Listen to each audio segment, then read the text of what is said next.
Hello students, मैं निखिल कुमार आप सभी का स्वागत करता हूं आपके अपने यूट्यूब चैनल सीजीपीएससी ई पाठशाला में।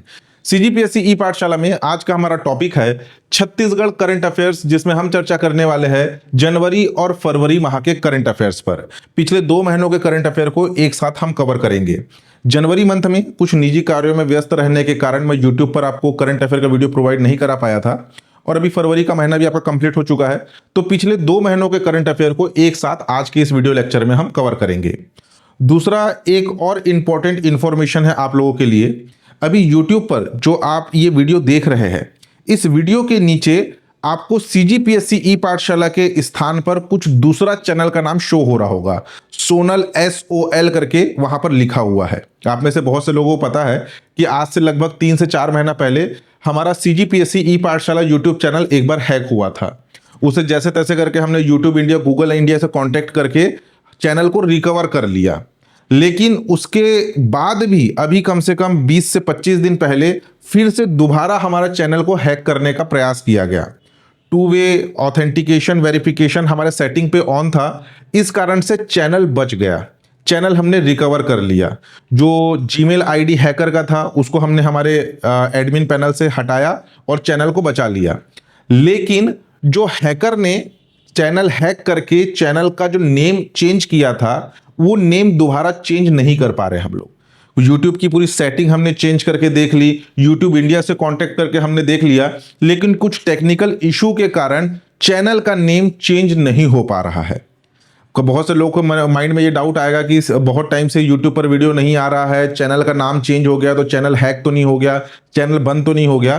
जी नहीं, चैनल बंद नहीं हुआ है। कुछ निजी कार्यों में व्यस्त था, इस कारण से यूट्यूब पर वीडियो अपलोड नहीं कर पा रहा था, और लगातार चैनल का नाम चेंज करने का मैं प्रयास कर रहा हूं। लेकिन कुछ टेक्निकल इशू है जिस कारण से चैनल का नाम चेंज होने में थोड़ा सा समय लग रहा है। यूट्यूब में आप सीजीपीएससी पाठशाला सर्च करेंगे तो हमारा चैनल शो हो जाएगा, लेकिन जैसे ही वीडियो ऑन करेंगे तो नीचे तरफ सोनल SOL हैकर के द्वारा जो नाम चेंज किया गया था वो नाम आपको उसमें दिखेगा। तो उसको लेके कंफ्यूज मत होइएगा। चैनल अभी हमारे पास सिक्योर है, आराम से वीडियो देखिए, थोड़ा सा टाइम लगेगा चैनल का नाम चेंज होने में। ठीक है, चलिए देखिए टॉपिक पे आते हैं, ध्यान दीजिएगा। पहला टॉपिक है गोंडवाना मरीन फॉसिल पार्क। हाल ही में ये गोंडवाना मरीन फॉसिल पार्क चर्चा में आया। क्यों? पहले ये ध्यान दीजिए कि गोंडवाना मरीन फॉसिल पार्क है क्या। मरीन फॉसिल पार्क, मरीन का मतलब होता है समुद्री, फॉसिल्स का मतलब होता है जीवाश्म। ठीक है, यानी कि ये जो आपके मरीन फॉसिल पार्क है, यहां पे समुद्री जीवों, समुद्री पेड़ पौधों के जीवाश्म मौजूद है, फॉसिल्स मौजूद है। ये गोंडवाना मरीन फॉसिल पार्क मौजूद है मनेन्द्रगढ़, चिरमिरी, भरतपुर जिले में। ठीक है, मनेन्द्रगढ़, चिरमिरी, भरतपुर जिले में हसदेव नदी के तट पर ये गोंडवाना मरीन फॉसिल पार्क मौजूद है। यहां पर 28 करोड़ साल पुराने समुद्री जीवाश्म के साक्ष्य मौजूद है। समझ रहे? 28 करोड़ साल पुराने, यानी कि इस क्षेत्र में हमारे छत्तीसगढ़ के मनेन्द्रगढ़, चिरमिरी, भरतपुर में जो आपका ये गोंडवाना मरीन फॉसिल पार्क है, इस क्षेत्र में 28 करोड़ साल पहले समुद्र के कुछ अवशेष, समुद्र यहां पे मौजूद रहा होगा। इसी कारण से यहां पर समुद्री जीवाश्म के साक्ष्य मौजूद है।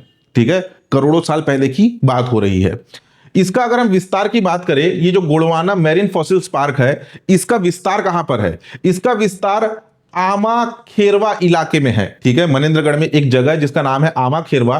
वहां पर हसदेव नदी और हसिया नदी, ठीक है, हसदेव नदी और उसकी एक सहायक हसिया नदी के संगम पर लगभग 1 किलोमीटर क्षेत्र में इस गोंडवाना मरीन फॉसिल पार्क का विस्तार है। ठीक, देखिए ये हाल ही में ये चर्चा में क्यों आया? भारत के पहले राष्ट्रीय भूवैज्ञानिक स्मारक का इसे दर्जा दिया गया है। हमारे मनेन्द्रगढ़, चिरमिरी, भरतपुर जिले में स्थित जो गोंडवाना मरीन फॉसिल्स पार्क है, जहां पे समुद्री जीवाश्म के साक्ष्य मिले हैं, इसे भारत के पहले राष्ट्रीय भूवैज्ञानिक स्मारक का दर्जा मिला है। इस गोंडवाना मेरीन फॉसिल पार्क की खोज वर्ष 1954 में कोयले की खोज करने आए भूवैज्ञानिक SK घोष ने की थी। ठीक है। यहां पर जो है कोयले का भंडार है। अगर हम बात करें पूरा का पूरा जो उत्तर छत्तीसगढ़ है, यानी कि सरगुजा संभाग और आपका कोरबा जिले का बिलासपुर संभाग का ऊपरी हिस्सा, ये पूरा का पूरा गोंडवाना शैल समूह है जहां पे कोयले का भंडार है। तो 1954 में कोयले की खोज करने आए थे एक भूवैज्ञानिक जिनका नाम है एस के घोष। तो कोयले के खोज करने के दौरान उन्हें गोंडवाना मैरीन फॉसिल्स पार्क की खोज की थी उन्होंने। ठीक, अगर हम बात करें ये जो गोंडवाना मैरीन फॉसिल्स पार्क है, इसे तालचीर संरचना के रूप में वर्गीकृत किया गया है। जो फॉसिल्स होते हैं, समुद्री जीवाश्म होते हैं, उसे अलग अलग वर्ग में क्लासिफाइड किया गया है। अगर आप और भी डीप में जाकर के इसे पढ़ेंगे तब आपको इसकी जानकारी मिलेगी। तालचीर जो है, तालचीर संरचना, ये झारखंड वाले क्षेत्र में है। तालचीर संरचना के अंतर्गत मुख्यतः ऐसे समुद्री जीवाश्म को रखा जाता है जो कि कोयले, यानी कि जीवाश्म क्या है, दब जाते हैं। कोयला भी क्या है, एक प्रकार का फॉसिल्स है, एक प्रकार का जीवाश्म है। तो कोयले की संरचना के भीतर जो समुद्री जीवाश्म के साक्ष्य मिलते हैं उन्हें तालचीर संरचना के अंतर्गत रखा जाता है। और भी सर्च कीजिएगा, 3-4 और अलग अलग प्रकार का वर्गीकरण है, लेकिन हमारे छत्तीसगढ़ में ये कहां पर है, गोंडवाना वाले क्षेत्र में है। गोंडवाना यानी कि कोयला, और कोयले की संरचना के भीतर जो समुद्री जीवाश्म के साक्ष्य मिलते हैं उन्हें जो है तालचीर संरचना के अंतर्गत रखा जाता है। जैसे झारखंड वाले क्षेत्र में भी समुद्री फॉसिल्स के साक्ष्य मिले हैं, आगे हम देखेंगे। ठीक, इसे जो है जैव विविधता अधिनियम 2002 के अंतर्गत इसे संरक्षित क्षेत्र घोषित किया गया है। जीवाश्म की अगर हम बात करें, जीवाश्म होता क्या है, वैज्ञानिकों ने यहां पे आपके बायोवेल्स, गैस्ट्रोपॉड, ब्रैकियोपॉड, क्लिनॉइड, ब्रोयोजोआ जैसे कई समुद्री जीवों के जीवाश्म खोजे हैं। ठीक है, ये कुछ समुद्री जीवों के नाम है जिसके जीवाश्म यहां पर खोजे गए हैं। भारत में किन किन स्थानों पर आपका मैरीन फॉसिल्स मिले हैं, यानी कि समुद्री जीवाश्म के साक्ष्य मिले हैं? एक है आपके सिक्किम का खेमगांव, दूसरा है झारखंड का राजहरा। देखिए झारखंड में भी है, झारखंड की भी जो संरचना है ये तालचीर के अंतर्गत आती है। झारखंड की राजहरा, सुम्बासिरी अरुणाचल प्रदेश का, और पश्चिम बंगाल के दार्जिलिंग, यहां पर फॉसिल्स पार्क मौजूद है। हमारा देश का 5वां फॉसिल्स पार्क है गोंडवाना मैरीन फॉसिल्स पार्क। शुरू के 4 ये है। ठीक, monument, geological survey of India ने इसे वर्ष 1982 में नेशनल जियोलॉजिकल मॉन्यूमेंट में शामिल भी किया है। तो इसमें इंपॉर्टेंट जानकारी क्या है कि ये किस जिले में है, मनेंद्रगढ़, चिरमिरी, भरतपुर जिले में। यहां पर क्या है, समुद्री जीवाश्म के साक्ष्य मिले हैं। किस नदी के तट पर है, हसदेव नदी के तट पर या हसदेव हसिया नदी के संगम पर स्थित है। भारत सरकार ने इसे राष्ट्रीय भू वैज्ञानिक स्मारक घोषित किया है। इसकी खोज वर्ष 1954 में ही हुई थी और यह तालचीर संरचना के रूप में वर्गीकृत है। इतना सब चीज पहले याद रखना है, ठीक है। बाकी अगर डिटेल और याद रख सकते हैं अच्छी बात है, लेकिन कम से कम जितना भी मैंने आपको लास्ट में बताया इसे याद रखिएगा। देखिए ये है गोंडवाना मैरीन फॉसिल्स पार्क। वहां पे जो बोर्ड लगा हुआ है, हसदेव नदी के तट पर, छत्तीसगढ़ शासन वन विभाग, सरगुजा वन वृत्त के अंतर्गत आता है। वन मंडल है आपका मनेंद्रगढ़। ठीक, ये इस प्रकार से कुछ समुद्री जीवाश्म के साक्ष्य मिले हैं। ये समुद्री जीवाश्म के साक्ष्य इस गोंडवाना मैरीन फॉसिल्स पार्क में। ठीक है, नेक्स्ट देखिए, नेक्स्ट है राजिम कुंभ कल्प मेला। ठीक है, राजिम कुंभ कल्प मेला, ये इसका आयोजन कब हुआ, यहां पे ध्यान देना। राजिम कुंभ कल्प मेले का जो आयोजन है ये 12 फरवरी से लेकर के 26 फरवरी 2025 तक राजिम कुंभ कल्प मेले का आयोजन हुआ। राजिम कुंभ कल्प मेले का जो आयोजन है इसकी शुरुआत होती है माघ पूर्णिमा से। कब से? माघ पूर्णिमा। पहले इसका नाम माघी पुन्नी मेला था, पूर्णिमा को पुन्नी कहा जाता है। माघ पूर्णिमा से महाशिवरात्रि तक, ठीक है, महाशिवरात्रि तक जो है इस मेले का आयोजन होता है। इस बार जो है आपका 12 फरवरी माघ पूर्णिमा था, 26 फरवरी को जो है आपका शिवरात्रि था, महाशिवरात्रि था। तो माघ पूर्णिमा से महाशिवरात्रि तक इस माघी पुन्नी मेला, पहले इसका नाम था, अभी वर्तमान में इसका नाम है राजिम कुंभ कल्प। राजिम कुंभ कल्प मेले का आयोजन हुआ। कब से कब तक हुआ, तिथि पूछा जाए तो माघ पूर्णिमा से महाशिवरात्रि तक। अगर डेट पूछा गया तो 12 फरवरी से लेकर के आपका 26 फरवरी 2025 तक। ठीक है, हिंदी कैलेंडर के आधार पर भी आपको याद होना चाहिए माघ पूर्णिमा, महाशिवरात्रि, और ये डेट भी याद होना चाहिए। ठीक है, माघ पूर्णिमा से महाशिवरात्रि तक। राजिम कुंभ कल्प में 3 शाही स्नान हुए। 3 शाही स्नान कब कब? एक तो माघ पूर्णिमा के दिन, 12 फरवरी को, दूसरा महाशिवरात्रि के दिन 26 फरवरी को, और बीच में एक था 21 फरवरी। 21 फरवरी को था जानकी जयंती, जानकी जयंती। ठीक है, ये 3 दिन शाही स्नान हुए आपके राजिम कुंभ कल्प में। इस बार जो राजिम का जो कुंभ कल्प मेला है, ये संगम पे ना होकर के पैरी नदी के तट पर स्थित चौबे बांधा में हुआ, यानी कि मेले का स्थान चेंज किया गया। पहले जहां पर महानदी, पैरी नदी, सोंढूर नदी, तीनों का जहां त्रिवेणी संगम हुआ करता था, वहां पर मेला भरता था। लेकिन इस बार मेले के आयोजन का जो स्थल है वो चेंज किया गया। पैरी नदी के तट पर कुछ ही दूरी पर स्थित है, पैरी नदी के तट पर चौबे बांधा, उस चौबे बांधा नामक स्थान पर राजिम कुंभ कल्प मेले का आयोजन हुआ। ठीक है, तो स्थान चेंज हुआ था, याद रखिएगा। राजिम कुंभ कल्प का आयोजन माघ पूर्णिमा से महाशिवरात्रि तक 3 जो है शाही स्नान हुए। माघ पूर्णिमा के दिन 12 फरवरी, जानकी जयंती के दिन 21 फरवरी, महाशिवरात्रि के दिन 26 फरवरी।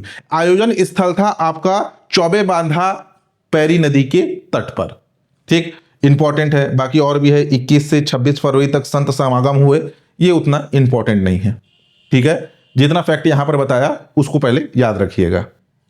ठीक, पहले इसे राजिम माघी पुन्नी मेले के नाम से जाना जाता था। जो नई सरकार आई उसने इसका नाम परिवर्तित करके राजिम कुंभ कल्प कर दिया है। ठीक, नेक्स्ट देखिए, नेक्स्ट है पद्मश्री सम्मान 2025। हमारे प्रदेश के कलाकार जिनका नाम है पंडी राम मंडावी, इन्हें पद्मश्री सम्मान 2025 से सम्मानित किया जाएगा। जो पद्मश्री है ये भारत सरकार के द्वारा नागरिकों को दिया जाने वाला सम्मान है। भारत सरकार के द्वारा नागरिकों को 4 प्रकार के सर्वोच्च सम्मान प्रदान किए जाते हैं। सबसे बड़ा होता है भारत रत्न, उसके बाद आते हैं आपके पद्मश्री। पद्मश्री में भी पद्म विभूषण, पद्म भूषण और आपका पद्मश्री। ठीक है, पद्म पुरस्कार की भी 3 आपकी श्रेणियां होती है। सबसे बड़ा होता है पद्म विभूषण, उसके बाद आता है पद्म भूषण, फिर सबसे लास्ट में रहता है पद्मश्री, और सबसे बड़ा सर्वोच्च नागरिक सम्मान होता है भारत रत्न। तो इस बार पद्म पुरस्कारों की जो घोषणा की गई उसमें हमारे प्रदेश के जो आपके पंडी राम मंडावी है उन्हें भी यह पुरस्कार प्रदान किया जाएगा, यह सम्मान प्रदान किया जाएगा, पद्मश्री 2025। ये नारायणपुर जिले के गढ़ बेंगाल के निवासी है। ठीक है, नारायणपुर जिले के रहने वाले हैं। अगर जनजाति की बात करें तो गोंड मुड़िया जनजाति के से संबंधित है आपके पंडीराव मंडावी। ठीक, इन्हें पारंपरिक वाद्य यंत्र निर्माण और लकड़ी की शिल्प कला के क्षेत्र में योगदान के लिए पद्मश्री से सम्मानित किया जा रहा है। ठीक है, यानी कि पद्म पुरस्कार इन्हें किस क्षेत्र में दिया जा रहा है? कला के क्षेत्र में इन्हें पद्म पुरस्कार प्रदान किया जा रहा है। ये पारंपरिक वाद्य यंत्रों का निर्माण करते हैं। ठीक है, काष्ठ से, लकड़ी से पारंपरिक वाद्य यंत्रों का निर्माण करते हैं और लकड़ी के शिल्प कला के क्षेत्र में योगदान के लिए उन्हें यह पद्म पुरस्कार से सम्मानित किया जा रहा है। विशेष बात करें तो पंडीराम मंडावी की विशेष पहचान बांस की बस्तर बांसुरी से भी है, जिसे सुरुल कहा जाता है, और छत्तीसगढ़ शासन ने भी हस्तशिल्प के क्षेत्र में इन्हें शिल्प गुरु की उपाधि से सम्मानित किया है। ठीक, प्रश्न पूछा जाएगा सुरुल क्या है? सुरुल एक प्रकार का वाद्य यंत्र है। किससे बनाया जाता है? बैम्बू, बांस से बनाया जाता है। ठीक है, बांस से बनाए जाने वाला बांसुरी है। ठीक है, बांस से बनाया जाने वाला क्या है? बांसुरी है, फूंक कर बजाया जाने वाला। तो इंपॉर्टेंट है, सुरुल जो एक प्रकार का बांस से बनाया जाने वाली बांसुरी है, उससे इनकी विशेष पहचान है। प्रदेश सरकार ने इन्हें हस्तशिल्प के क्षेत्र में शिल्प गुरु की उपाधि से भी सम्मानित किया है। पंडीराव मंडावी की पहचान अंतर्राष्ट्रीय स्तर पर भी है। देखिए, देश के बाहर इंग्लैंड के प्रतिष्ठित कैम्ब्रिज विश्वविद्यालय के संग्रहालय यानी कि जो म्यूजियम है उसमें पंडीराम की बनाई गई काष्ठ कलाकृति शोभायमान है, यानी कि वहां म्यूजियम में प्रदर्शनी के लिए लगाया गया है इंग्लैंड के कैम्ब्रिज यूनिवर्सिटी के म्यूजियम में। 2016 में उन्होंने इस संग्रहालय के लिए मेमोरियल पिलर यानी कि मृतक स्तंभ, हमारे बस्तर संभाग में मृतक स्तंभ एक विशिष्ट पहचान है, काष्ठ से बनाया जाता है, तो मेमोरियल पिलर या मृतक स्तंभ तैयार किया था इस यूनिवर्सिटी के लिए। तो देखिए, इनकी अगर हम बात करें, जैसे ये है आपके पंडीराम मंडावी जी, और इनकी अगर हम कलाकृति की बात करें तो देखिए ये इस प्रकार से काष्ठ शिल्प लकड़ी के ऊपर उकेरते हैं। ठीक है, अपनी कला को जो है लकड़ी को जो है एक आकृति प्रदान करते हैं। ये है आपके पंडीराव मंडावी जी की हस्तशिल्प कला। ठीक, तो याद रखिएगा इस साल पद्म पुरस्कार या पद्मश्री 2025 से किन्हें सम्मानित किया जाएगा? पंडीराव मंडावी जी, जो कि छत्तीसगढ़ के एक शिल्पकार है। पारंपरिक वाद्य यंत्र निर्माण के लिए इनकी विशिष्ट पहचान है। बांस की बांसुरी बनाते हैं जिसे सुरुल कहा जाता है। ठीक, इनकी जो कुछ कास्ट की जो कलाकृति है ये कैम्ब्रिज यूनिवर्सिटी के म्यूजियम में भी शोभायमान है। ठीक है, नेक्स्ट देखिए, छत्तीसगढ़ में धान खरीदी का नया कीर्तिमान खरीफ विपणन वर्ष 2024-25। छत्तीसगढ़ में धान खरीदी करने वाली संस्था का नाम क्या है? छत्तीसगढ़ राज्य सहकारी विपणन संघ, जिसे मार्कफेड के नाम से भी जाना जाता है। छत्तीसगढ़ में धान की खरीदी प्रारंभ हुई आपके 14 नवंबर 2024 से और यह समाप्त हुआ 31 जनवरी 2025 को। अगर हम बात करें न्यूनतम समर्थन मूल्य की, तो केंद्र सरकार के द्वारा इस साल धान खरीदी का जो न्यूनतम समर्थन मूल्य निर्धारित किया गया था, सामान्य धान के लिए था 2300 रुपए प्रति कुंटल और ग्रेड ए धान के लिए था आपका 2320 रुपए प्रति कुंटल। लेकिन प्रदेश सरकार ने जो है, जो छत्तीसगढ़ सरकार है, छत्तीसगढ़ के किसानों से 2100 रुपए प्रति कुंटल के दर से धान की खरीदी करती है। ठीक है, यानी कि अगर इसमें हम देखें तो लगभग 800 रुपए की अतिरिक्त राशि प्रदेश सरकार प्रदान करेगी।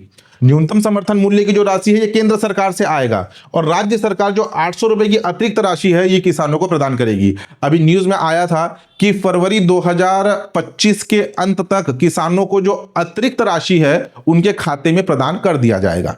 ठीक है, तो 3100 रुपए प्रति कुंटल की दर से प्रदेश सरकार धान की खरीदी करती है।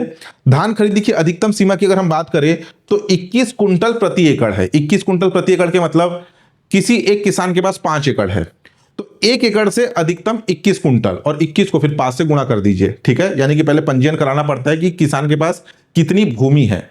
तो 1 एकड़ भूमि से अधिकतम 21 कुंटल धान की खरीदी की जाती है। इस साल जो धान खरीदी का लक्ष्य निर्धारित किया गया था वो था 160 लाख मैट्रिक टन। ये लक्ष्य निर्धारित था, लेकिन जो लक्ष्य था उस लक्ष्य से कम धान की खरीदी हुई।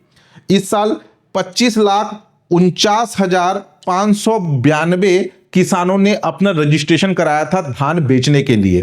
ठीक है, ये पंजीकृत किसानों की संख्या है। खरीदी की अगर हम बात करें तो इस साल 149.25 लाख मैट्रिक टन धान की खरीदी हुई। लक्ष्य कितना था? 160 लाख मैट्रिक टन। धान की खरीदी कितनी हुई? 149.25 लाख मैट्रिक टन। जबकि पिछले साल की अगर हम बात करें, पिछले साल 144.92 लाख मैट्रिक टन धान की खरीदी हुई थी। उससे ज्यादा है, ये 144 है, ये 149 है, लगभग 5 लाख मैट्रिक टन एक्स्ट्रा धान की खरीदी हुई है। ठीक, तो पिछले साल के भी आंकड़े को याद रखना है, इस साल के आंकड़े को भी याद रखना है। खरीफ विपणन वर्ष 2024-25 में आपका 149.25 लाख मैट्रिक टन धान की खरीदी हुई। अभी फिलहाल जो गवर्नमेंट का ऑफिशियल वेबसाइट है जनसंपर्क का, उसमें ये डाटा दिख रहा है, लेकिन कई बार अंतिम आंकड़े और रिवाइज होते हैं। अगर इस डाटा में और भी किसी प्रकार का चेंज होगा तो आगे के समय में आने वाले करंट अफेयर में मैं बिल्कुल आप लोगों को अपडेट कराऊंगा, लेकिन फिलहाल ये आंकड़े याद रखिएगा। ठीक है, 149.25 लाख मैट्रिक टन धान की खरीदी हुई खरीफ विपणन वर्ष 2024-25 में। एग्जाम में डायरेक्ट पूछा जाता है ये क्वेश्चन। ठीक, देखिए इस बार जो धान उपार्जन या धान खरीदी के कुल 2739 केंद्र बनाए गए थे। ठीक है, धान खरीदी के लिए जो उपार्जन केंद्र या खरीदी केंद्र की संख्या कितनी थी पूछा जाए तो 2739 और टोटल 2058 समितियों के माध्यम से धान की खरीदी की गई। सर्वाधिक धान की खरीदी किस जिले से हुई पूछा जाए तो सर्वाधिक धान की खरीदी हुई महासमुंद जिले से। सेकंड नंबर पर बेमेतरा और थर्ड नंबर पर है बलौदाबाजार। सर्वाधिक धान की खरीदी महासमुंद जिले से 11.04 lakh metric ton. Second number पर Bemetara 9.38 lakh metric ton. Third number पर बलौदाबाजार 8.56 लाख मैट्रिक टन। और सबसे कम धान की खरीदी हुई मोहिला मानपुर अंबागढ़ चौकी जिले से 2.22 lakh metric ton, 2.22 lakh metric ton. और सेकंड नंबर सबसे सेकंड लास्ट है आपका दंतेवाड़ा जिसमें 3.34 लाख मैट्रिक टन। और थर्ड नंबर पर है आपका नारायणपुर 3.81 लाख मैट्रिक टन। तो खरीफ विपणन वर्ष 2024-25 में सर्वाधिक धान की खरीदी महासमुंद जिले से हुई और सबसे कम धान की खरीदी हुई कहां से? आपका मोहिला मानपुर अंबागढ़ चौकी जिले से। ठीक, इंपॉर्टेंट है, याद रखिएगा। यहीं पर और एक करंट अफेयर का कंटेंट है, ध्यान दीजिए। जो कामकाजी महिलाएं हैं, यानी कि अपने घर से दूर शहरों में रोजगार की तलाश में अन्य शहरों में जाकर के कार्य करती है, उनके लिए महिला छात्रावास का निर्माण कराया जा रहा है। 3 स्थानों का चयन किया गया है। रायपुर में 3 स्थान में टोटल 6 छात्रावास बनाए जाएंगे। रायपुर में 3 छात्रावास बनाया जाएगा, बिलासपुर में 2 और नवा रायपुर में 1 छात्रावास बनाया जाएगा, क्योंकि यही सबसे ज्यादा डेवलप सिटी है और अधिकांश महिलाएं इन्हीं, छत्तीसगढ़ की अधिकांश महिलाएं जो है इसी आपके शहरों में रोजगार के लिए शिफ्ट होती है। तो जो कामकाजी महिलाएं हैं उनके लिए टोटल 6 महिला छात्रावास प्रस्तावित है। रायपुर में 3, बिलासपुर में 2 और नवा रायपुर में 1। ठीक, इसको भी याद रख लेना। नेक्स्ट देखिए, राज्य की एक लौती त्रिमुखी सूर्य प्रतिमा, ठीक, कहां पर है? ये मौजूद है आपके बारसूर दंतेवाड़ा में। बारसूर दंतेवाड़ा में 3 फीट ऊंची प्रतिमा 7 घोड़ों वाले रथ पर सवार है सूर्यदेव। सूर्यदेव, ये इनकी 3 मुख वाली ये प्रतिमा है। नीचे तरफ 1 2 3 4 5 6 7 घोड़े, 7 घोड़े के ऊपर सवार राज्य की एक लौती त्रिमुखी सूर्य प्रतिमा मौजूद है दंतेवाड़ा के बारसूर में। राज्य की एक लौती त्रिमुखी सूर्य प्रतिमा खुले में पड़ी हुई है। इस स्थान को तमानगुड़ी के नाम से इसे जाना जाता है, तमानगुड़ी के नाम से यह विख्यात है।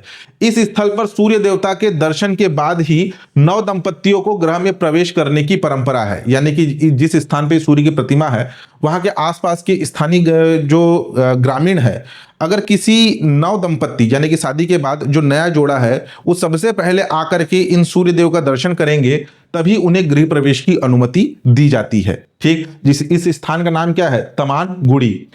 9वीं से 11वीं शताब्दी के दौरान इस इलाके में जो चालुक्य वंशीय शासक थे और जो छिंदक नागवंशीय शासकों के काल में इन ऐतिहासिक मंदिरों का निर्माण कराया गया।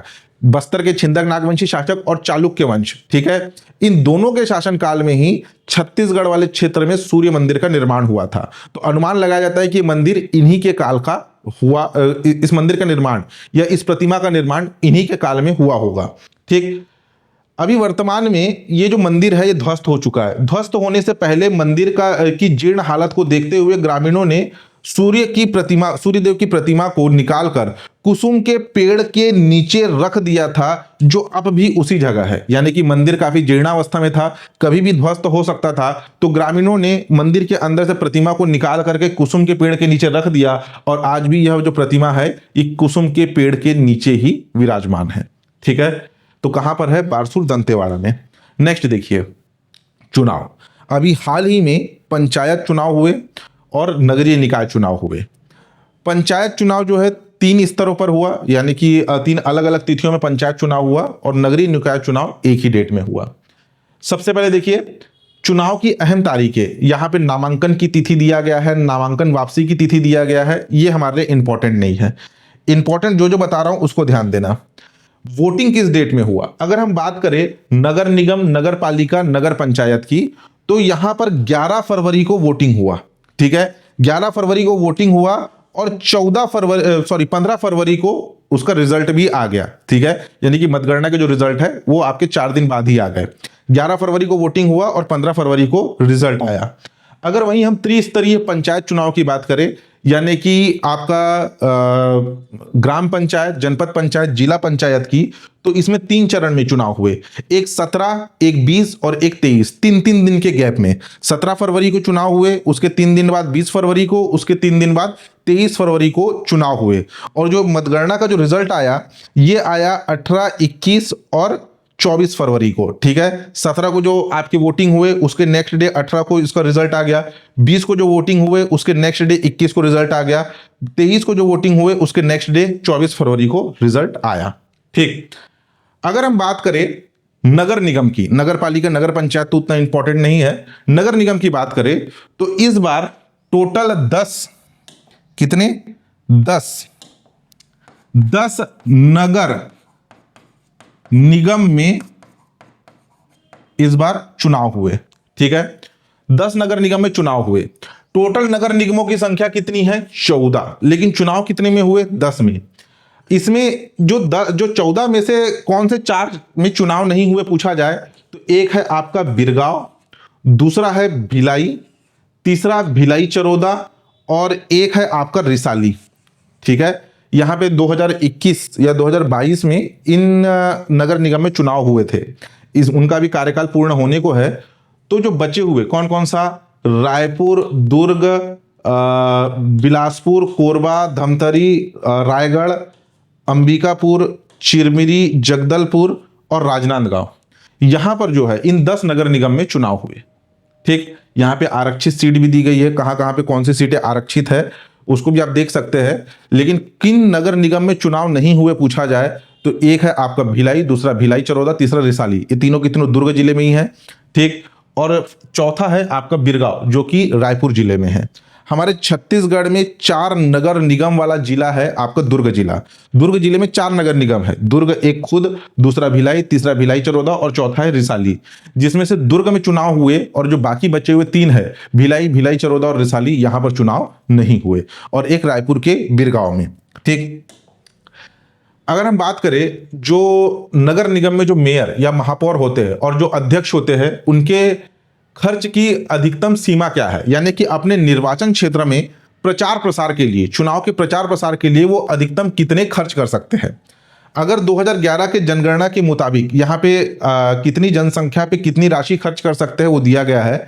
नगर निगम के जो महापौर और जो अध्यक्ष है वो 5 लाख से अधिक आबादी पर मैक्सिमम 25 लाख रुपए, 3 से 5 लाख की आबादी है अगर नगर निगम क्षेत्र में तो उसमें मैक्सिमम 20 लाख रुपए, और 3 लाख से कम आबादी है तो ऐसे नगर निगम क्षेत्र में अधिकतम 15 लाख रुपए चुनाव में खर्च कर सकते हैं, यह अधिकतम सीमा है।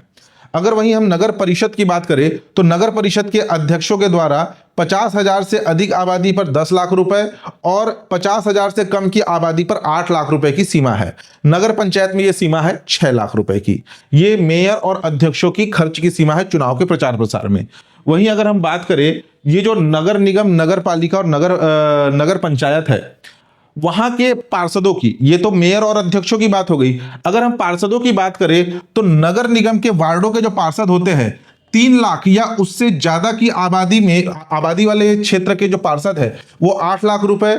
नगर निगम में 2 यहां पे कैटेगरी दिया है। नगर निगम के पार्षद 3 लाख या उससे अधिक आबादी पर 8 लाख रुपए, 3 लाख से कम आबादी पे 5 लाख रुपए चुनाव प्रचार के लिए जो है खर्च कर सकते हैं। नगर पालिका और नगर पंचायत, नगर पालिका के पार्षद अपने वार्ड में मैक्सिमम 2 लाख रुपए और नगर पंचायत के पार्षद अपने वार्ड में चुनाव के प्रचार के लिए मैक्सिमम 75,000 रुपए की राशि खर्च कर सकते हैं। ये चुनाव की अधिकतम खर्च सीमा है। क्वेश्चन पूछे जाने की संभावना बहुत कम है, लेकिन एक बार में इसे थोड़ा सा याद रख लीजिएगा। हाँ, क्वेश्चन कहां से आएगा, यहां से, थोड़ा इस पे ध्यान दीजिए। इस बार जो आपके पंचायत चुनाव हुए, पंचायत चुनाव आपके बैलेट पेपर पे हुए। ठीक है, बैलेट पेपर में पंचायत चुनाव हुए यानी कि मत पत्रों के माध्यम से। और वहीं पर जो नगरीय निकाय चुनाव हुए ये ईवीएम मशीन के द्वारा हुआ। पंचायत चुनाव मतपत्रों के माध्यम से हुआ यानी कि बैलेट पेपर के माध्यम से हुआ, वहीं पर जो ईवीएम चुनाव है जो आपका नगरीय निकाय चुनाव है ये ईवीएम के माध्यम से हुआ। तो जो त्रिस्तरीय पंचायत चुनाव हुए उसमें जिला पंचायत सदस्य, जनपद पंचायत सदस्य, सरपंच और पंच, ठीक है, इनका निर्वाचन प्रत्यक्ष होता है। तो इनके जो मतपत्र है, जो बैलेट पेपर है, उनका रंग क्या निर्धारित था। जिला पंचायत सदस्य के मतपत्र का रंग था गुलाबी, जनपद पंचायत सदस्य के मतपत्र का रंग था पीला, सरपंच पद के उम्मीदवार के मतपत्र का रंग था नीला और पंच पद के उम्मीदवार के मतपत्र का रंग था सफेद। एग्जाम में क्वेश्चन पूछा जा चुका है, सुमेलित कीजिए। एक साइड जो है पद दिया गया था पंचायत के प्रमुख पदाधिकारियों का पद और दूसरे तरफ दिया गया था मतपत्रों का रंग। ठीक है, उसको सुमेलित कीजिए करके आया था। तो ये क्वेश्चन आ सकता है कि जो पंचायत चुनाव हुए उसमें मतपत्रों का रंग क्या था। जिला पंचायत सदस्य का गुलाबी, जनपद पंचायत सदस्य का पीला, सरपंच पद के उम्मीदवार का नीला और पंच पद के उम्मीदवार का सफेद था मतपत्र। ठीक है, अगर हम बात करें ईवीएम के माध्यम से तो जो महापौर और अध्यक्ष पद के लिए जो चुनाव हुए ये आपका ईवीएम मशीन है। ईवीएम मशीन में जैसे जो प्रत्यक्ष चुनाव जो हुआ ये महापौर, अध्यक्ष और आपका साथ साथ पार्षदों का चुनाव ये प्रत्यक्ष हुआ। तो एक ईवीएम मशीन को 2 पार्ट में बांटा गया था। जो ऊपर तरफ का जो कलर है ये था आपका व्हाइट कलर का, और जो नीचे तरफ का जो कलर है ये कलर था आपका पिंक कलर का, यानी कि गुलाबी। व्हाइट कलर में महापौर और अध्यक्ष पद के उम्मीदवारों का यहां पर नाम दिया गया था ईवीएम मशीन में, और उसके आगे ये बटन थे, इस पे क्लिक करके अपना वोट दे सकते हैं।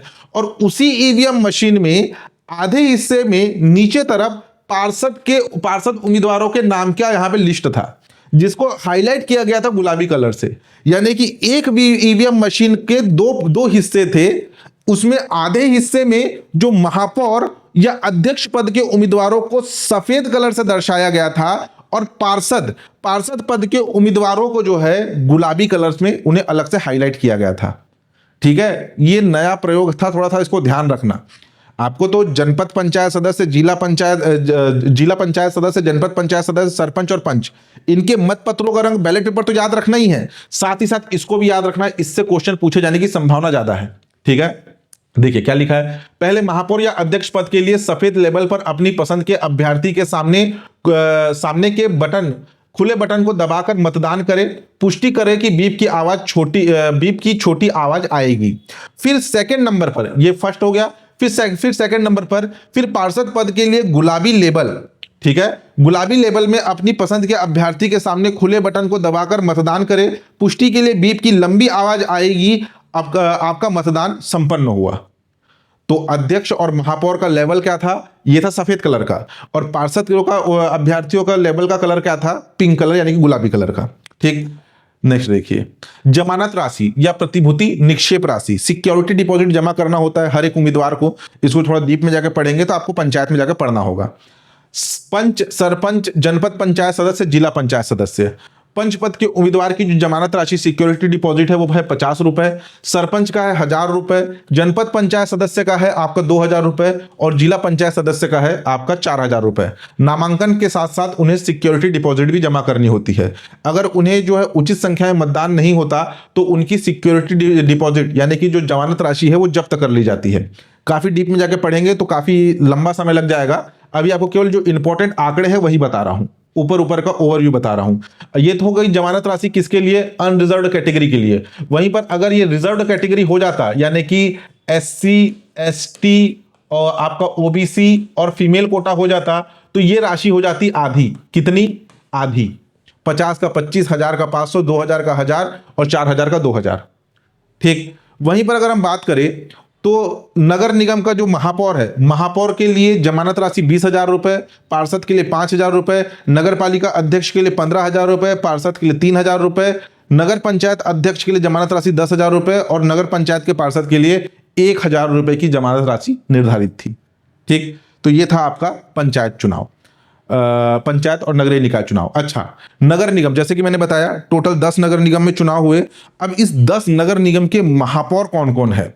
कई बार एग्जाम में आपका क्या करेगा, एक तरफ नगर निगम का नाम दे देगा और दूसरे तरफ महापौर का नाम दे देगा, सुमेलित कीजिए करके आएगा, या निम्नलिखित में से कौन सा एक युग्म सुमेलित नहीं है। तो यहां पर एक जो है नगर निगम के नवनिर्वाचित महापौर कौन है, मेयर कौन है, कम से कम मेयर का नाम याद रखिएगा। रायपुर की मेयर बनी है मीनल चौबे, ठीक है, महिला मेयर। उसके बाद बिलासपुर की है पूजा विधानी। दुर्ग से बनी है अलका बागमार। राजनांदगांव से बने हैं मधुसूदन यादव। अंबिकापुर से बनी है मंजूषा भगत। चिरमिरी से बने हैं राम नरेश राय। जगदलपुर से बने हैं आपके संजय पांडे। रायगढ़ से बने हैं जीववर्धन चौहान। धमतरी से बने हैं जगदीश रोहरा और कोरबा से बनी है संजू राजपूत। ये सभी के सभी बीजेपी से है, ठीक है, जो राजनीतिक दल है भारतीय जनता पार्टी, उसके ये महापौर है। ठीक, तो ये नाम कम से कम याद रखना। अगर आप इसमें देखेंगे 10 नगर निगम में से 1, 2, 3, 4 और 5 महिला महापौर है, ठीक है, तो इसको भी याद रख लेना। 10 नगर निगम देख लीजिए लोकेशन कहां है, चिरमिरी, अंबिकापुर, कोरबा, राजनांदगांव, दुर्ग, रायपुर, बिलासपुर, धमतरी और आपका जगदलपुर। कहां पे नहीं हुए हैं, दुर्ग के जो 3 नगर निगम है, भिलाई चरोदा, रिसाली, यहां पे चुनाव नहीं हुआ, और रायपुर के बिरगांव में चुनाव नहीं हुआ है। ठीक, तो ये था आपके पंचायत और नगरीय निकाय से जुड़े हुए महत्वपूर्ण तथ्य। नेक्स्ट देखिए, नगरीय ठोस अपशिष्ट से कंप्रेस्ड बायोगैस उत्पादन।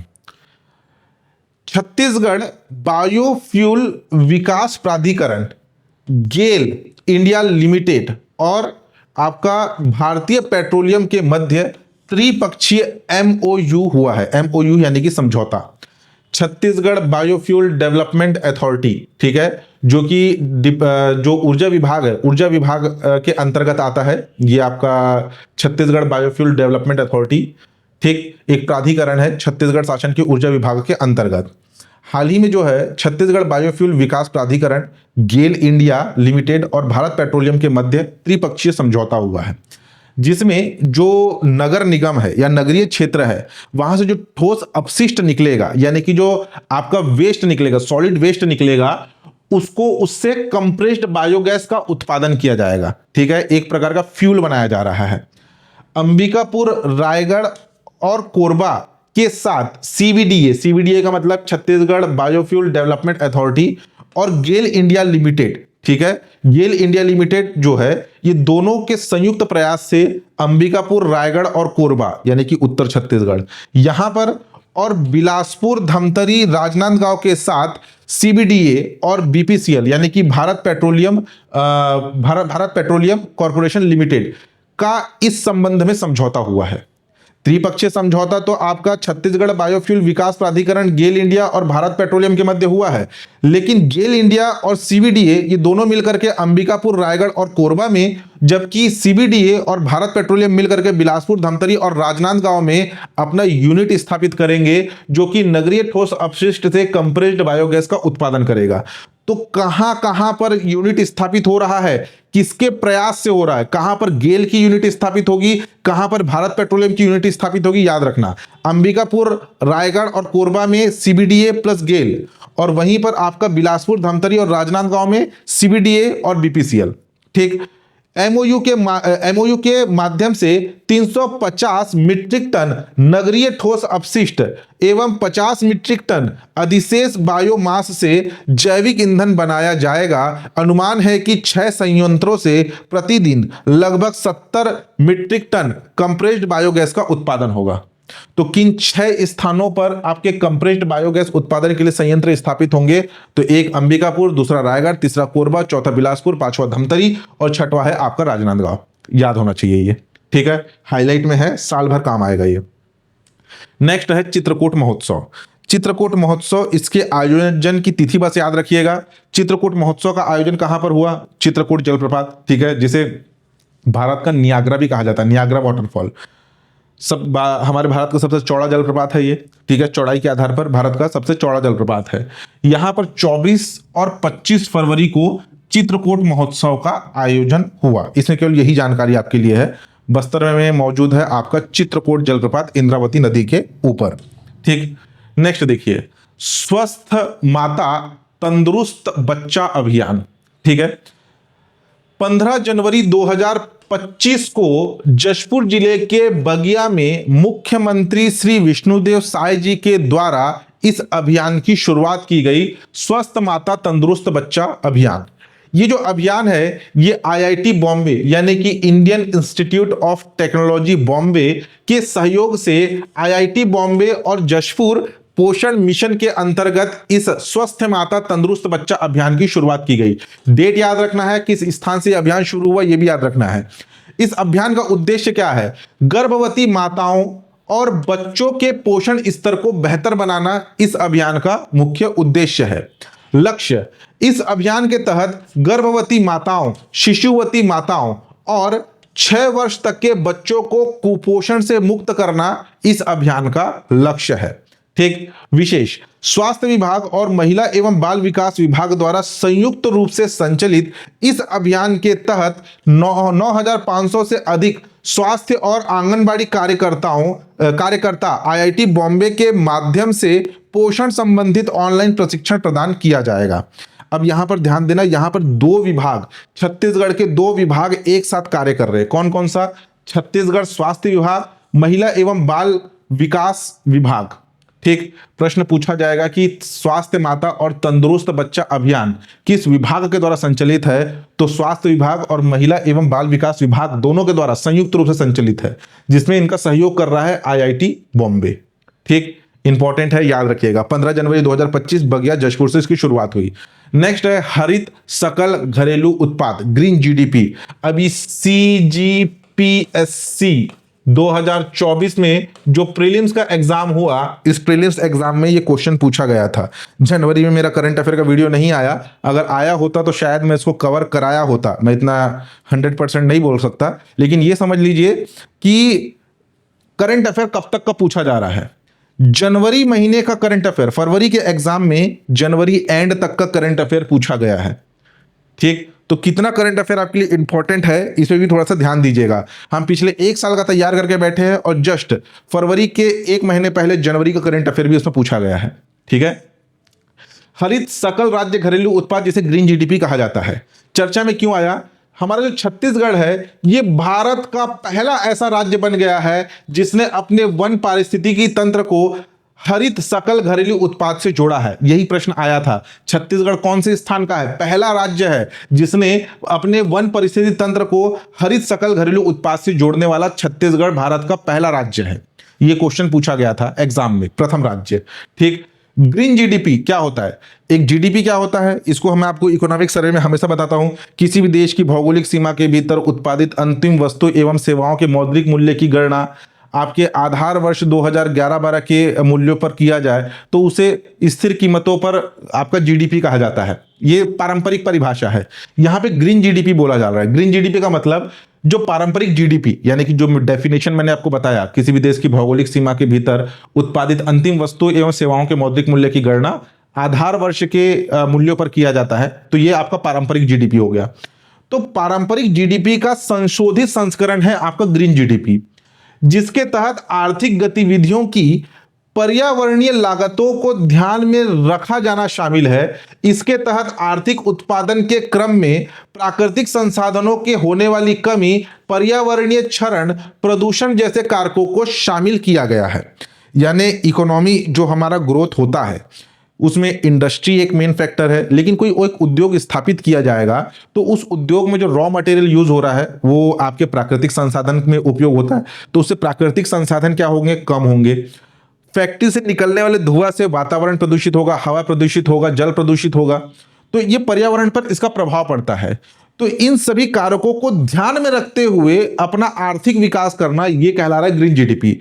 पारंपरिक जीडीपी का संशोधित संस्करण है जिसके तहत आर्थिक गतिविधियों, यानी कि अपना आर्थिक गतिविधियों को बढ़ाना तो है लेकिन पारंपरिक लागतों को ध्यान रखा जाना शामिल भी है, जिसके तहत आर्थिक उत्पादन के क्रम में, यानी कि जो हम अपने आर्थिक इकोनॉमिक ग्रोथ के लिए जो भी क्रियाएं कर रहे हैं उसमें प्राकृतिक संसाधनों में होने वाली कमी, पर्यावरणीय क्षरण और प्रदूषण जैसे कारकों को शामिल किया गया है ग्रीन जीडीपी में।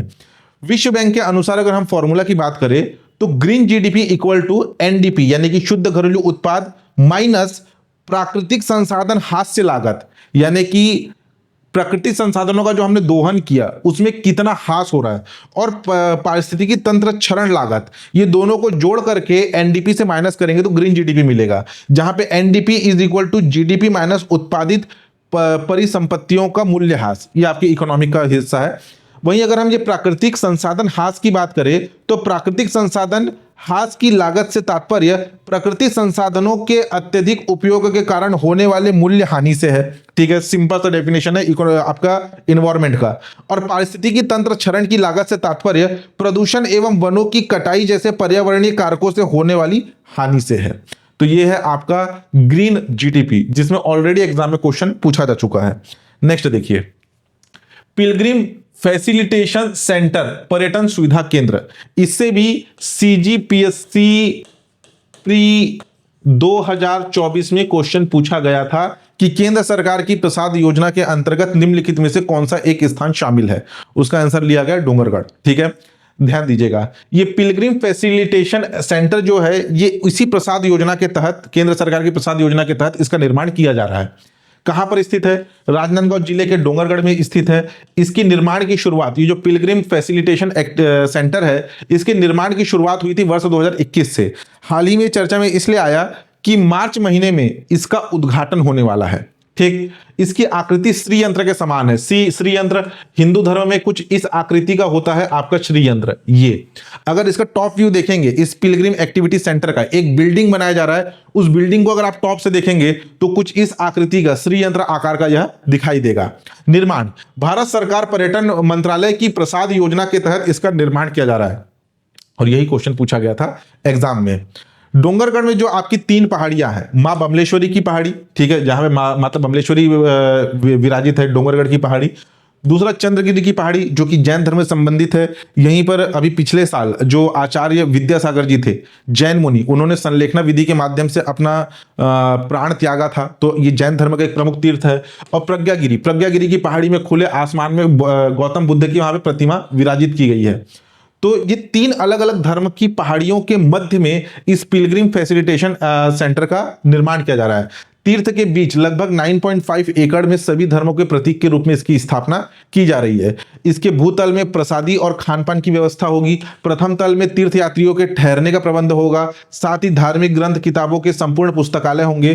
द्वितीय तल यानी कि सेकंड फ्लोर में ध्यान केंद्र होगा, मेडिटेशन सेंटर, जहां 1000 से अधिक लोग एक साथ बैठ करके ध्यान लगा सकेंगे। और सबसे ऊपर श्री यंत्र नुमा आकृति होगी जो काफी ऊंची होगी। ठीक है, अगर इसका दिखाऊं आपको इमेज तो ये है, ये श्री यंत्र आकार का फैसिलिटेशन सेंटर बनाया जा रहा है। ये इसका एक ओवरव्यू बना, आपको इसका टॉप व्यू दिखाया जा रहा है, ऊपर से खींचा गया, आपका ड्रोन फोटो समझ सकते हैं। अगर आप डोंगरगढ़ में गए होंगे, आप में से अधिकांश लोग गए होंगे, तो जहां ऊपर में माता की जो प्रतिमा स्थापित है, उसके आगे आजू बाजू चारों ओर राउंड के लिए बना हुआ है। वहां पे जो खिड़कियां बनी हुई है, उस खिड़की से झांक के देखिएगा, आपको ये दिखेगा वहां पर। और ये जो 3 अलग अलग पहाड़ी, डोंगरगढ़ की पहाड़ी, प्रज्ञागिरी की पहाड़ी, चंद्रगिरी की पहाड़ी, सभी से देखने पर यह आपका दिखाई देगा। ठीक, नेक्स्ट देखिए, बस्तर पंडुम। बस्तर पंडुम इसका आयोजन होने वाला है 10 फरवरी से 29 मार्च 2025 तक इसका आयोजन होने वाला है। उद्देश्य क्या है? बस्तर की जनजातीय लोक कला संस्कृति को प्रोत्साहित करना इस बस्तर पंडुम का मुख्य उद्देश्य है। पंडुम का शाब्दिक अर्थ क्या होता है? पंडुम का शाब्दिक अर्थ होता है आपका तिहार या त्योहार। ठीक है, बस्तर पंडुम का आयोजन होने वाला है। 3 सत्रों में इसका आयोजन होगा, ब्लॉक स्तर पर, जिला स्तर पर और आपका संभाग स्तर पर। ब्लॉक स्तर पर बस्तर के टोटल 32 ब्लॉक में 10 से 19 मार्च के मध्य बस्तर के 7 जिले में, 7 जिला या आपके बस्तर डिवीजन के 7 जिले कौन कौन से हैं? कांकेर, नारायणपुर, बीजापुर, सुकमा, बस्तर, दंतेवाड़ा और कांकेर। ठीक है, और यहाँ पे 21 से 23 मार्च के मध्य, और सभी और जो आपका बस्तर संभाग है, संभागीय स्तर पर डिवीजन लेवल पर 27 से 29 मार्च के मध्य बस्तर पंडुम का आयोजन होगा। इसमें जो है देखिए अलग अलग प्रतियोगिताएं दी गई है, जनजातीय नृत्य, जनजातीय गीत, जनजाति पूरे के पूरे जनजाति से रिलेटेड, जनजाति नाट्य, जनजाति वाद्य यंत्रों का प्रदर्शन, जनजातीय वेशभूषा एवं आभूषणों का प्रदर्शन, जनजातीय गोदना एवं कला प्रदर्शन, जनजातीय पेयजल एवं व्यंजन, संभाग स्तर पर जनजातीय रीति रिवाज एवं तीज त्योहार, विवाद पद्धति, नामकरण संस्कार आदि। तो जो हर एक स्तर है, हर एक स्तर पर 7-7 दल होंगे। ठीक है, 7 लोगों का एक दल बनाया जाएगा हर एक स्पर्धा के लिए, और एक दल में 40 से 50 सदस्य होंगे। ठीक है, यहां पर देखिए अगर लोक नृत्य की बात करें तो गेड़ी नृत्य, गौर नृत्य, ककसार नृत्य, मांदरी नृत्य, दंडामी नृत्य, एबालतोर नृत्य, गेरला, पेंडुल नृत्य, हुल्की पाटा नृत्य, परब नृत्य, घोटुल नृत्य, कोलांग पाटा नृत्य, पुष कोलांग नृत्य, डेंडारी नृत्य, बहुत इसमें से अधिकांश नृत्य के नाम आप जानते ही है। ठीक है, और अगर हम बात करें नीचे तो लोकगीतों की बात करें तो लोकगीतों में घोटुल पाटा, लिंगोपेन गीत, चैत परब गीत, लेंजा गीत, रीलो गीत, कोटनी गीत, गोपल्ला गीत, जागर, धनकुल गीत, मरम पाटा गीत व हुल्की पाटा गीत। अगर लोक नाट्य की बात करें तो माओ पाटा और भतरा लोक नाट्य, ये 2 रहेंगे। वाद्य यंत्रों की बात करें, देखिए इसमें से ना बहुत सी जानकारी आपको मिल जाएगी, कौन से वाद्य यंत्र है वो भी ध्यान दीजिएगा। धनकुल, ढोल, चितकुल, तोड़ी, अकुम, बावांसी, चिरडुड्डी, झाब, मांदर, मृदंग, बिरिया, ढोल, सारंगी, गुदुम, मोहरी, सुलुड, मुंडाबाजा, चिकारा। एक एक बार रीड करके बता रहा हूं, बाकी टेलीग्राम चैनल पे जाकर के आप बस्तर पंडुम सर्च करेंगे तो ये पूरा लिस्ट ओपन हो जाएगा। शिल्प की बात करें, घड़वा शिल्प, मिट्टी शिल्प, काष्ठ शिल्प, पत्ता शिल्प, ढोकरा, लौह शिल्प, प्रस्तर शिल्प, गोदना शिल्प, भित्ति शिल्प, शीशल शिल्प। शीशल शिल्प से एग्जाम में क्वेश्चन आया था ना। कोड़ी शिल्प। आभूषणों की बात करें तो लुरकी, करधन, सुतिया, पैरी, बहुटा, बिछिया, ऐठी, बंधा, फुल्ली, धमेल। धमेल क्या है थोड़ा सर्च कर लेना। नागमोरी, खोचनी, मुंदरी, सुर्रा, सुत्तापाट, पुतरी, ढार, नगबेसर। पेय पदार्थों की बात करें तो सल्फी, ताड़ी, छिंदस, हाड़िया, पेज, कोसमा। इसके बारे में आप जानते ही है। तो ये सारा जो है आपका प्रतिस्पर्धा होगा, इसको याद रख लेना। ठीक, नेक्स्ट देखिए, सॉरी, हमारे प्रदेश के नए डीजीपी बनाए गए हैं अरुण देव गौतम। ये हमारे प्रदेश के 12वें डीजीपी है। ठीक है, पुलिस विभाग के प्रमुख। अगर हम बात करें, ये है पूरे के पूरे डीजीपी की सूची जब से राज्य निर्माण हो तब से लेके अब तक। पहले डीजीपी थे आपके श्री मोहन शुक्ला, सेकंड थे आपके RLS यादव, तीसरे थे VK दास, उसके बाद अशोक दरबारी, फिर OP राठौर, विश्वरंजन, अनिल नवासी, राम निवास, अमरनाथ उपाध्याय, DM अवस्थी, अशोक जुनेजा और अभी बने हैं आपके अरुण देव गौतम। ठीक, यहां पे आपको एक और इमेज दिख रहा होगा, इनका नाम है श्री मोहन शुक्ला। ये भी एक करंट अफेयर का टॉपिक है। इनका हाल ही में निधन हुआ है।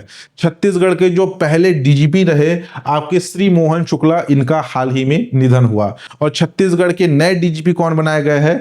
अरुण देव गौतम बनाए गए हैं, जिन्होंने अशोक जुनेजा का स्थान लिया। इसमें केवल इतना ही फैक्ट आपको याद रखना है।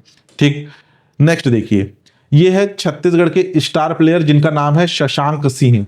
शशांक सिंह पिछले साल से काफी चर्चा में आए, जिन्हें पंजाब किंग्स ने जो है गलती से ऑक्शन में खरीद लिया था।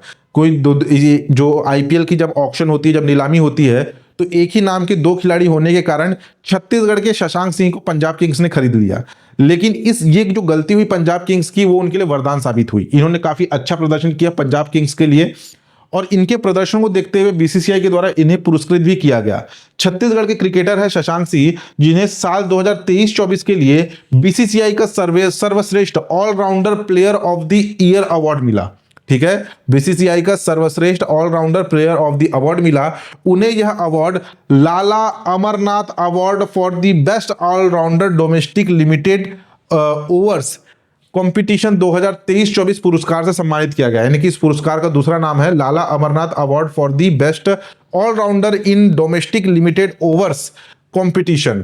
ठीक, यह अवार्ड उन्हें घरेलू सीमित ओवरों के क्रिकेट में बेहतरीन प्रदर्शन के लिए दिया गया, और BCCI के द्वारा प्रदान किए जाने वाले जो सम्मान है, ये पाने वाले ये हमारे प्रदेश के पहले और एकमात्र खिलाड़ी है। शशांक सिंह का नाम याद रखिएगा। ठीक है, नेक्स्ट देखिए, नेक्स्ट है गणतंत्र दिवस की झांकी। ठीक, हर साल गणतंत्र दिवस में झांकी जो है ये प्रदर्शित किया जाता है। गणतंत्र दिवस 2025 के परेड में कर्तव्य पथ पर प्रदर्शित की गई भव्य झांकियां अब भारत वर्ष के हिस्से के रूप में लाल किले में प्रदर्शित की गई। ठीक है, भारत पर्व के नाम से किया गया। यह आयोजन 26 जनवरी से 31 जनवरी तक आयोजित किया गया। भारत पर्व का थीम, यानी कि जो झांकियों का जो थीम था, वो था स्वर्णिम भारत, विरासत और विकास। यानी कि इस थीम पर जो झांकियां थी वो आधारित थी।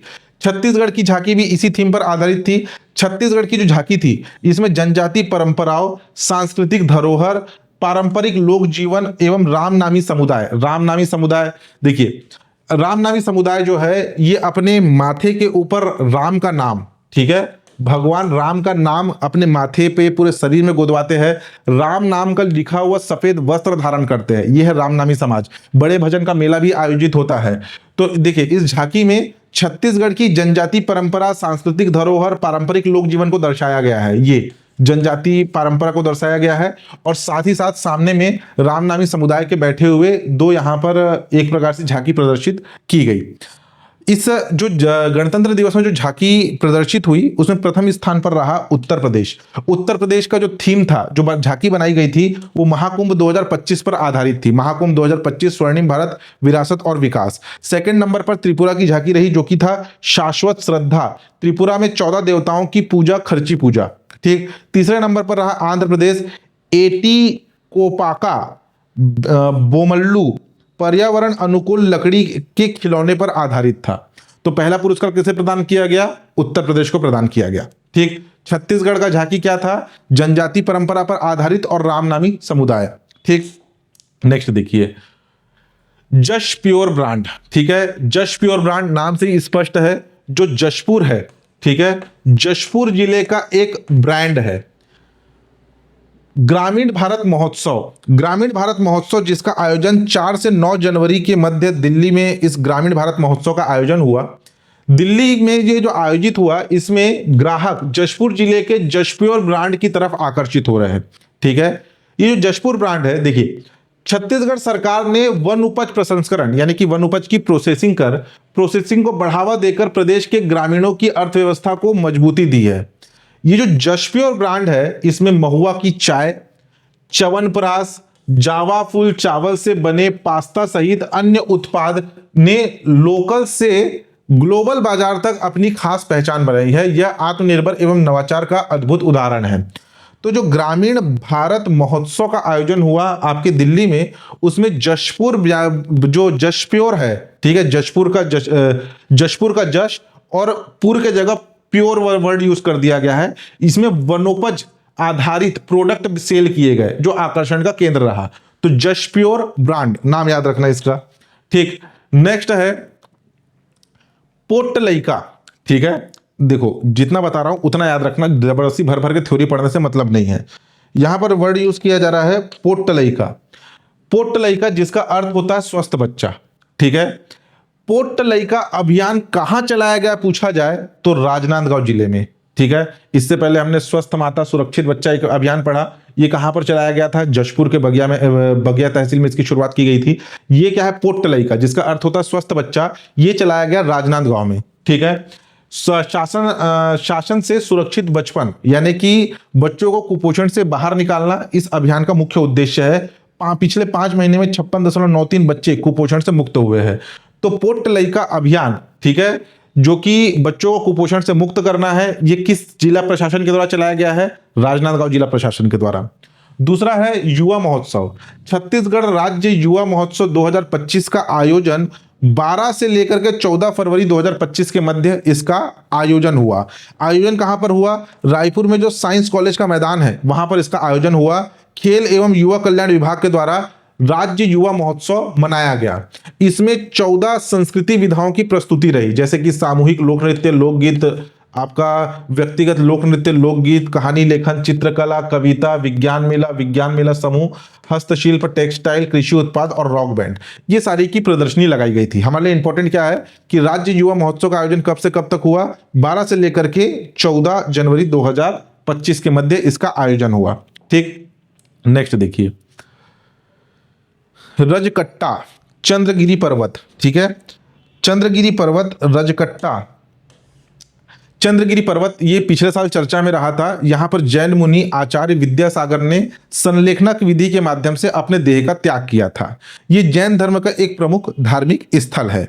अब यहां पर जो रजकट्टा चंद्रगिरी पर्वत के किनारे 4.5 एकड़ जमीन पर 54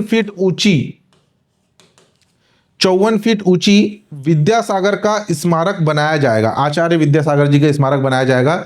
आचार्य विद्यासागर महाराज जी ने पिछले साल 18 फरवरी 2024 को देर रात चंद्रगिरी तीर्थ पर समाधि ली थी। तो वहां पर जो है इनका 54 फीट ऊंचा यहाँ स्मारक बनाया जाएगा। ऐसा कहा जा रहा है ये होलोग्राम पर आधारित होगा, यानी कि 3D होलोग्राम के माध्यम से उनकी प्रतिमा वहां पर शो होगी। तो कुछ ऐसा स्ट्रक्चर बनाया जाएगा आचार्य विद्यासागर जी के स्मारक के तौर पर। कहां पर? चंद्रगिरी पर्वत के ऊपर। नेक्स्ट देखिए, 38वें राष्ट्रीय खेल 2025। 38वें राष्ट्रीय खेल यानी कि नेशनल गेम्स का आयोजन हुआ उत्तराखंड देहरादून में। कब से कब तक आयोजित हुआ? 18 जनवरी 2025 से लेकर के 14 फरवरी 2025 तक, जिसमें 35 खेल विधाओं की प्रतियोगिताएं हुई। छत्तीसगढ़ ने इस 38वें नेशनल गेम्स में टोटल 20 पदक जीते। ठीक है, टोटल 20 पदक, 5 स्वर्ण पदक, 4 रजत पदक और 11 कांस्य पदक जीते। ठीक।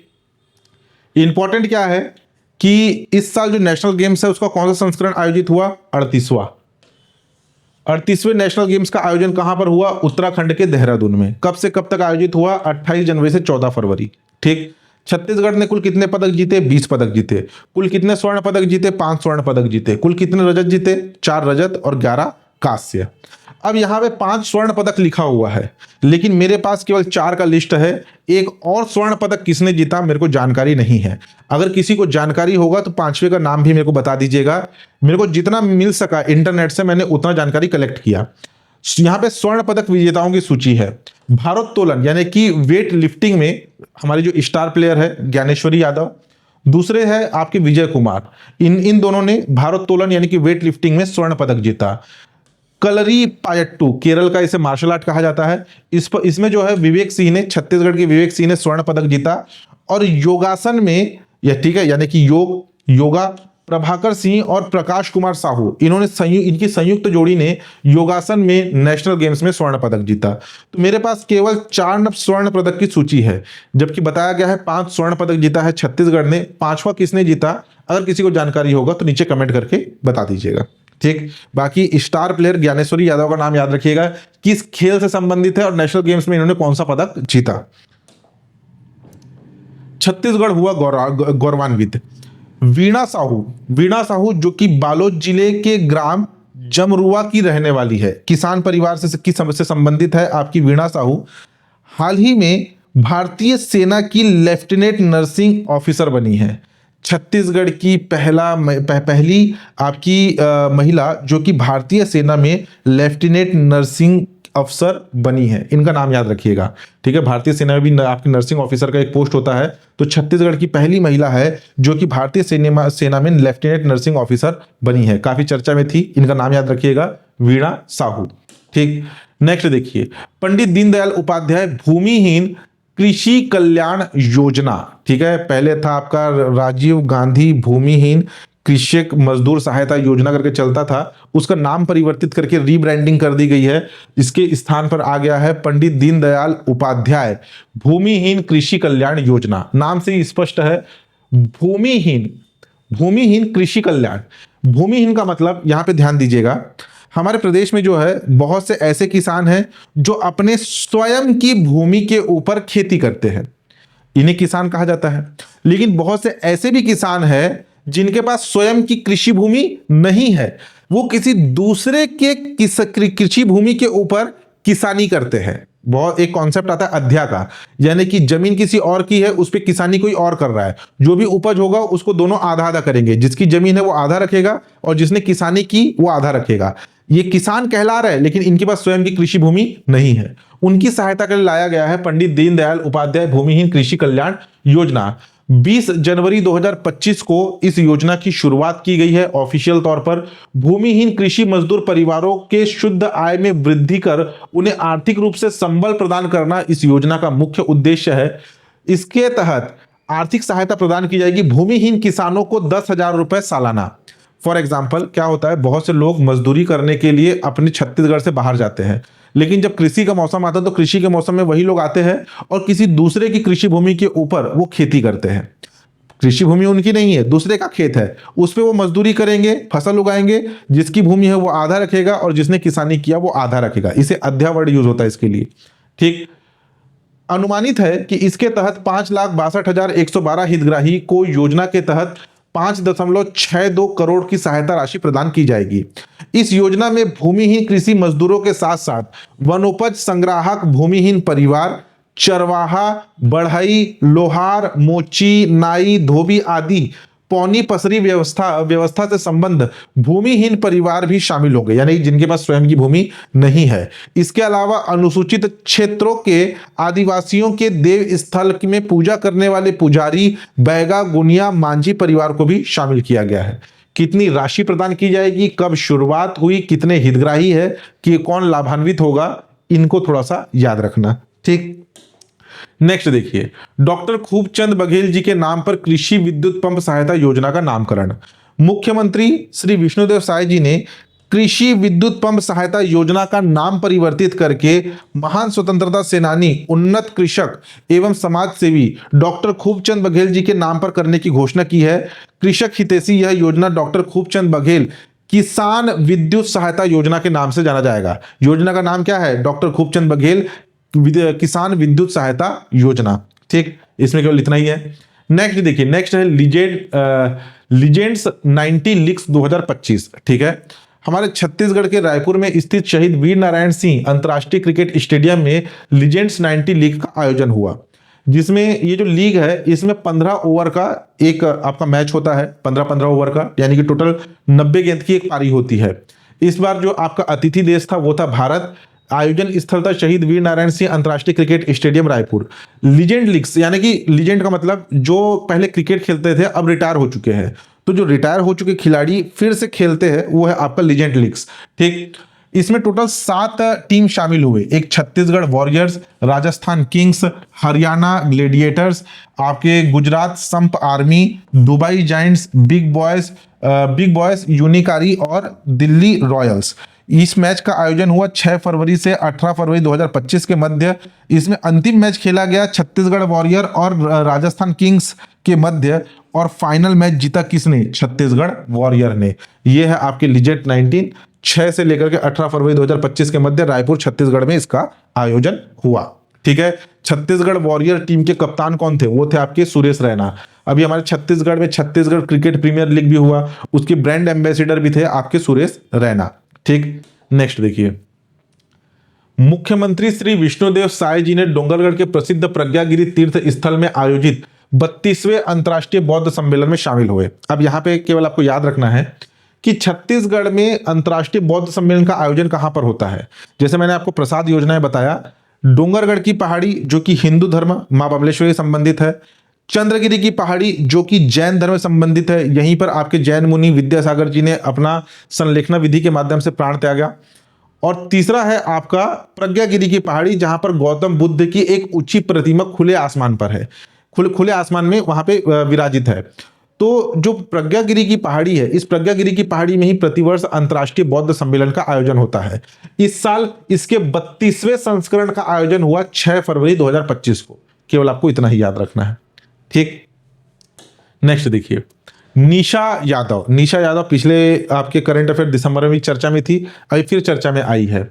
हमारे छत्तीसगढ़ की महिला पर्वतारोही है जो कि बिलासपुर जिले की रहने वाली है। चर्चा में कब आई? फरवरी 2025 में अफ्रीका महाद्वीप की सबसे ऊंची चोटी माउंट किलिमंजारो, जिसकी ऊंचाई 5895 मीटर है, पर भारत का तिरंगा उन्होंने फहराया। ठीक है, अभी बीच में निशा यादव चर्चा में इसलिए आई थी, ये एक ऑटो ड्राइवर की बेटी है। ये माउंट किलिमंजारो पर अपने पर्वतारोहण कार्यक्रम करना चाह रही थी, लेकिन आर्थिक स्थिति सही नहीं होने के कारण, यानी कि हर एक पर्वतारोहण यानी कि पर्वत के ऊपर चढ़ने के लिए वहां पर कुछ फीस होता है, उसका एक जो इक्विपमेंट हो गया, साथ ही साथ कुछ रजिस्ट्रेशन फीस भी होता है। तो मुख्यमंत्री श्री विष्णुदेव साय ने इनकी सहायता की थी। लगभग 3,42,000 के आसपास इन्हें सहायता राशि प्रदान की गई, जिसके बाद फरवरी 2025 में इन्होंने अफ्रीका महाद्वीप की सबसे ऊंची चोटी माउंट किलिमंजारो, जिसकी ऊंचाई 5895 मीटर है, उस पर इन्होंने तिरंगा फहराया। अगर आप देखेंगे तो निशा यादव जी के हाथ में यहाँ पे क्या है? धन्यवाद मुख्यमंत्री जी, क्योंकि आर्थिक सहायता मुख्यमंत्री ने प्रदान की। माउंट किलिमंजारो, ठीक है, 5895 मीटर इसका हाइट है। ठीक, सबसे हाईएस्ट पॉइंट है आपके अफ्रीका की। अगर हम बात करें निशा यादव की सफलता का रिकॉर्ड की बात करें तो उत्तराखंड के नैनीताल की सबसे ऊंची चोटी नैना पीक ट्रैक, जिसकी ऊंचाई 8,522 फीट, उत्तराखंड के ही केदारकंठा ट्रैक 12,500 फीट, छत्तीसगढ़ की सबसे ऊंची चोटी गौरालाटा 2,952 फीट, अरुणाचल प्रदेश की पर्वत चोटी गेरीचेन ग्लेशियर 21,286 फीट, और यूरोप महाद्वीप की सबसे ऊंची चोटी माउंट एल्ब्रूस 18,510 फीट। ये इनकी उपलब्धि है जहां पर इन्होंने पर्वतारोहण किया। तो निशा यादव का संबंध किससे है? पर्वतारोहण से। छत्तीसगढ़ की एक महिला पर्वतारोही है। ठीक, नेक्स्ट देखिए, तातापानी संक्रांति पर्व या इसे तातापानी महोत्सव के नाम से भी जाना जाता है। इसका आयोजन 14 फरवरी को प्रतिवर्ष मकर संक्रांति मनाया जाता है। 14 से लेकर 16 फरवरी 2025 के मध्य तातापानी संक्रांति पर्व का आयोजन हुआ। बलरामपुर जिले में स्थित है तातापानी। ठीक है, यहीं पे ये आपका महोत्सव मनाया जाता है प्रतिवर्ष मकर संक्रांति के अवसर पर। तातापानी जो है ये बलरामपुर जिले में स्थित एक प्रसिद्ध धार्मिक पर्यटन स्थल है।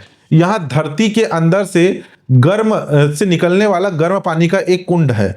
मान्यता है कि मकर संक्रांति के दिन यहाँ पे गर्म पानी में नहाने से बहुत सी बीमारियां दूर हो जाती है, यहाँ तक कि चर्म रोग भी दूर हो जाता है। नाम से स्पष्ट है, गर्म पानी निकलता है, गर्म को कहा जाता है ताता, इसलिए इस जगह का नाम क्या है? तातापानी। ठीक है, इसमें डेट याद रखना बस। नेक्स्ट देखिए, अब कुछ मिसलेनियस फैक्ट है, एक एक करके याद रखना है। Single one liner fact. सबसे पहले भेड़िया पत्थर जलप्रपात, जो कि कहां पर मौजूद है, सरगुजा जिले में। दूसरा है दुड़मा जलप्रपात, जिसे हिकमी रास जलप्रपात के नाम से भी जाना जाता है, ये सुकमा जिले में स्थित है। इन कुछ नए नए जलप्रपात से एग्जाम में क्वेश्चन पूछे जाते हैं। लोरो घाटी जशपुर में है, जीएस में तो आप पढ़े ही होंगे। जटाशंकरी गुफा, जो कि कोरिया जिले के सोनहत में स्थित है। उसके बाद मकरभंजा मेला, मकरभंजा एक जलप्रपात भी है जशपुर जिले में, वहीं पर एक मेला भी भरता है।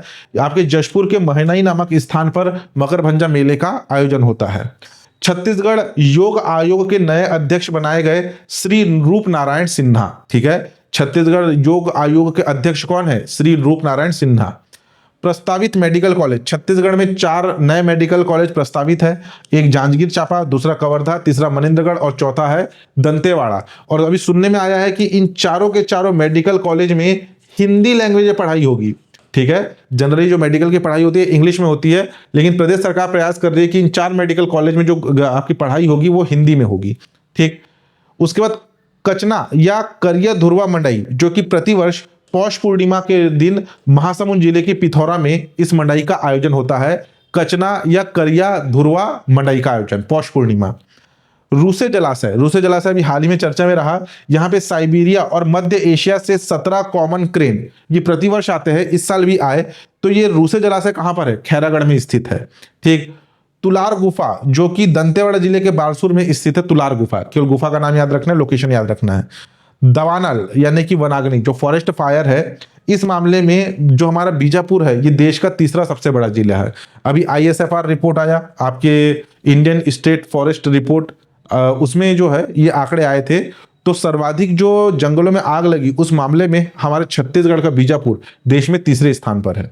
ठीक, राज्य सरकार ने छत्तीसगढ़ दुकान एवं स्थापना नियोजन एवं सेवा शर्तों का विनिमय अधिनियम 2017 नियम 2021 को पूरे राज्य में लागू कर दिया है।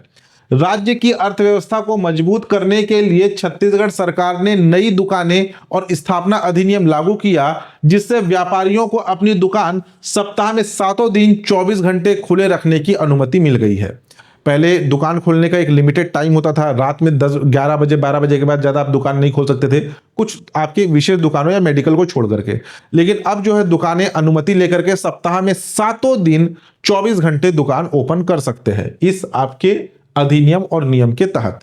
नेक्स्ट है वीरांगना चमेली देवी की समाधि। छिंदक नागवंशी राजा हरिश्चंद्र देव की पुत्री थी, जो कि उनके जौहर स्थल पर यह समाधि बनाया गया है। यह समाधि इंद्रावती नदी के तट के किनारे जो चित्रकूट जलप्रपात है उसके समीप साल्हेपारा में स्थित है। अन्नम देव ने आक्रमण किया था। हरिश्चंद्र देव की पुत्री थी, जो कि वीरतापूर्वक अन्नम देव से जो है वो युद्ध करती है और लास्ट में जौहर हो जाती है। तो जिस स्थान पर वो जौहर हुई, यानी कि अपने आप को उन्होंने आग से जला लिया, जिस स्थान पर जौहर हुई वहीं पर उनका समाधि स्थल बनाया गया है। ठीक है, काफी पहले से बना हुआ है, इस बार न्यूज में आया था तो इसलिए इसको अलग से हाईलाइट कर रहे हैं।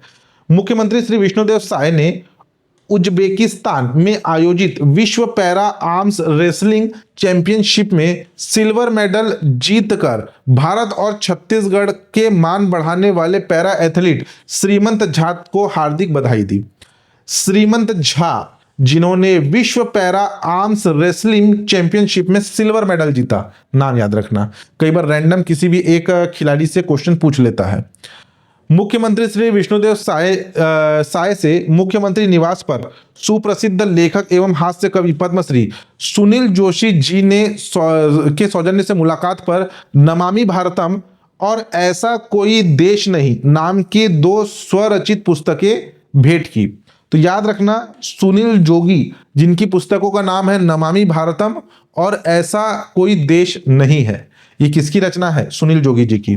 नेक्स्ट देखिए, छत्तीसगढ़ी फिल्म अभिनेता, छत्तीसगढ़ फिल्म विकास निगम के पूर्व अध्यक्ष श्री राजेश अवस्थी जी का हाल ही में निधन हुआ। राजेश अवस्थी जी कौन थे, अभिनेता भी थे और छत्तीसगढ़ फिल्म विकास निगम के पूर्व अध्यक्ष भी थे। धमतरी जिले में जल संरक्षण के उत्कृष्ट प्रयासों के लिए collector Shrimati Namrata Gandhi innovation district श्रेणी के तहत लोक प्रशासन में उत्कृष्टता के लिए प्रधानमंत्री पुरस्कार 2023 से सम्मानित किया गया। उन्हें यह पुरस्कार जिले में जीएसआई आधारित जल संरक्षण योजना के सफल क्रियान्वयन के लिए दिया गया है। तो जल संरक्षण के लिए प्रधानमंत्री पुरस्कार किसे प्रदान किया गया? धमतरी जिले को। प्रयागराज महाकुंभ, ठीक है, प्रयागराज महाकुंभ का आयोजन हुआ 45 दिनों का। सुनने में आया कि लगभग 66 करोड़ लोगों ने उसमें स्नान किया, भारत की आधी से ज्यादा आबादी। तो प्रयागराज महाकुंभ में छत्तीसगढ़ का अगर कोई निवासी जा रहा था तो उनके ठहरने के लिए छत्तीसगढ़ पवेलियन का निर्माण किया गया था, जिसमें जो गौर जानवर है, गौर जानवर की सिंग, गौर मुकुट का एंट्रेंस गेट बनाया गया था। छत्तीसगढ़ की एक विशिष्ट पहचान है।